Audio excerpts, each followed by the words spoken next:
We're about to talk about something very, very serious, very important for any country's sports to shine, to be admirable, to enjoy good following. That country must, it's a must, they must not neglect grassroots sports development. That's where everything happens. And that's why our Channels TV, we are giving so much attention to the Channels National Kids Cup. Discover talent, nurture them, and see what can become of their future. Joining us now on the program is Mr. Oluseyi Oyebode. He is a grassroots sports advocate. He follows it religiously. He loves it. Also put him an expert in that light, and you're not wrong. Good to have you join us on the program, Mr. Oyebode. It's a great pleasure to be here this evening. I know. And each time I speak to you, the passion at which you use it to talk about grassroots sports just tells me that someday we might just get it right. But you spoke about a framework the last time you were here. How important is it for Nigeria to have a framework, not just a framework, a workable one, to make our sport shine again?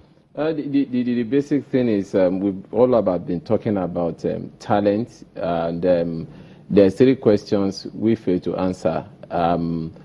When do we discover this talent? Where do we get this talent? And how do we develop this talent? We need a framework. I'm aware that the minister has set up a committee. We are still waiting for the outcome of the report from that committee. But I haven't said that. We need a sports summit. A sports summit that we have to bring all the stakeholders together.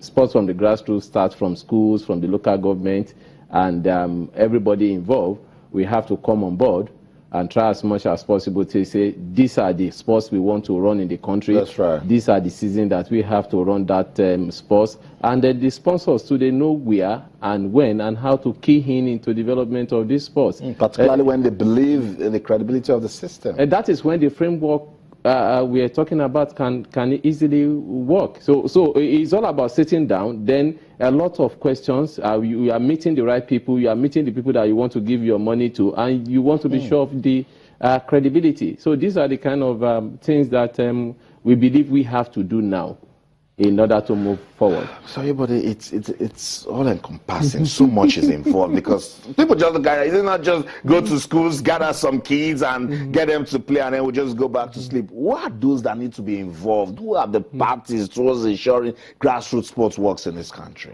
You see, you have various stakeholders. The federations. The federations runs the program for the international associations. Beyond that, you have the local governments. Beyond the local government, you have the schools, and unfortunately, we at the Sports Commission have negated the fact that the private schools have a major role to play. Fantastic. You just mentioned schools, and that's what the federal government has started.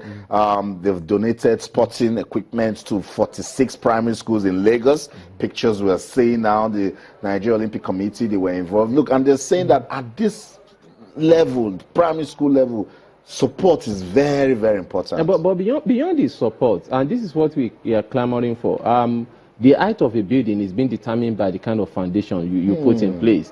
When those things are being donated, who are the people that will use them? Who are the people, that we teach the children with most of all these things? So there's supposed to be a sort of a developmental plan that bring all these people together, and that is what we are trying to do. We've partnered the Lagos State Basketball Association now, and then we'll be training 300 teachers and coaches from 25th of October to 28th of October this year. And then there will be a lot of monitoring, a lot of mentoring. And what the association is saying now is that you have to be certified to teach or to coach basketball. They are releasing their curriculum. They are releasing their, teaching model. They are telling you that we are the custodian of basketball, and this is how it should be taught. So you're putting it in their hands now and giving them the responsibility. Yes, and they are going to be tested at the end of the day. So coming is not about coming to come and receive the certificate and go. No. You are going to be tested at the end of the day, and they put in 3 criteria. Is either you fall into the criteria of the distinction, or you fall into merit, or you fall into pass. So at the end of the day, you are going back to your school to tell them, yes, I have attended a program and I failed. So that means you are not worthy of becoming of becoming a teacher in that schools. And that will even lead to, I mean, a lot of things. And that is the template we are trying as much as possible to get across, even right. to the IAF and the AFN. AFN has been supportive with kids athletics. It's so massive. That's right. They donated some bags to us in the academy. Okay. We've used this bag, and we are saying this is the best way you can teach athletics in school. I'll get you talking again. I like the part that you said monitoring. Very, very important. We'll talk through this picture. You know, I was at the Olympics. I saw the way Team Nigeria struggled, and I speak to people. They seem not to really understand what's going on. Is it because we're getting it wrong at the grassroots level? Yes. You know, the last time I was here, I spoke about the complications in the university system concerning the kind of PE teachers we are producing now in the country. And if you don't have people that are affiliated with sports teaching the sports, what kind of students are we going to get into society? Wow. So it's a big problem. So that's why most of the international federations are now coming out and say, this is the way forward. If you can teach teachers, in order to teach this in school, it becomes part of the curriculum, so that even anywhere they go, this is a global program. This is, a global practice, so that you can now get teachers to teach global children, and at the same time, we are now producing global teachers with global children. That's right. And the same thing is also coming to football too. I can see these pictures, because basically these kids are also pupils of different school students, but they're already going through the basics, and it's heartwarming knowing that at that tender age, you're learning so much that you can make use of in future. And these are the things that can be married with your education. It's very, very important. There are a lot of key factors that we have to try as much as possible to understand in terms of grassroots development. Okay. First of all, there are two key areas. People talk about development, people talk about promotions. But in this part of the world, we invest more on promotions. It's all about, we want people to see me that I'm doing this, but after the promotion, what happens next? I've been at various places where I have to enlighten people that, look, when you are funding sports, there must be a result at the end of the day. We've spoken about mentoring and monitoring now. The great challenge now for the association now is to set up their coaches who are properly trained now to start visiting schools. That's fantastic.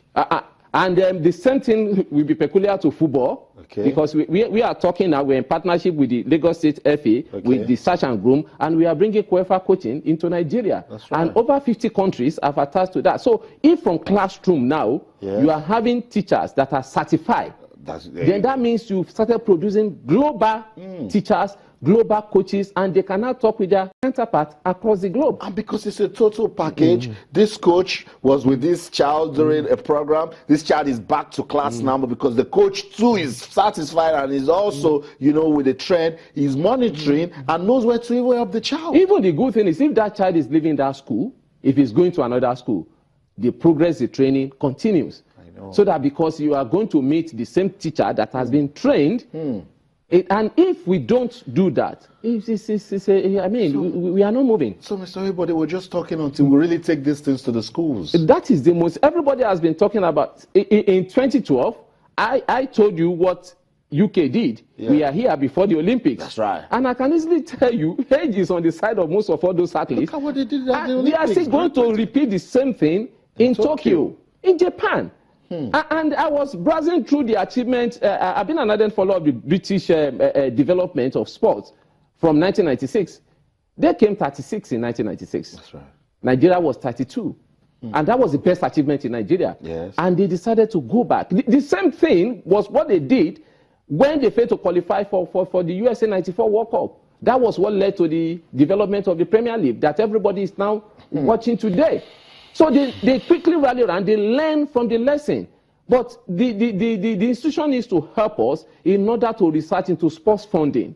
So when we have proper research into sports funding, people will know where their money is going to, and they continue to monitor the development. So one thing should lead to another thing. Many of the athletes, like I witnessed an international school event, like we saw a child returning 11 seconds at the age of 14.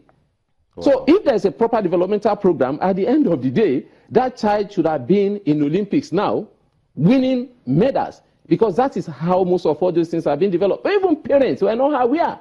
You have to start chasing them, telling them your child can do this. So there's no follow-up, nothing. And the child that could have been maybe on sponsorship to maybe Harvard or any of the great universities will be nobody. I understand. I totally understand. We want you to be part of this discussion. You can talk to us on Twitter. It's channels_sports, Facebook channels, Sports. We're talking about grassroots sports development. And Chidozie Ebe on Twitter says it's not just giving sports equipment to needy schools, but what exactly is the follow-up plan to make sure this plan won't die? And that's just what Mr. Oyebode is saying. Each time we talk about grassroots sports, you know what you do to me? You just keep me in a place, and I start wondering, when do we start getting right? Thank you so much, Mr. Oyebode, for coming around. It's a great pleasure. Of course, you know, this is a job for all of us. Let's stay focused with grassroots development. Well, we always count on your support, and we try as much as possible to push as far as we can push. The basic thing is we need a lot of people to rally around. It's not only promoting sport. That's right.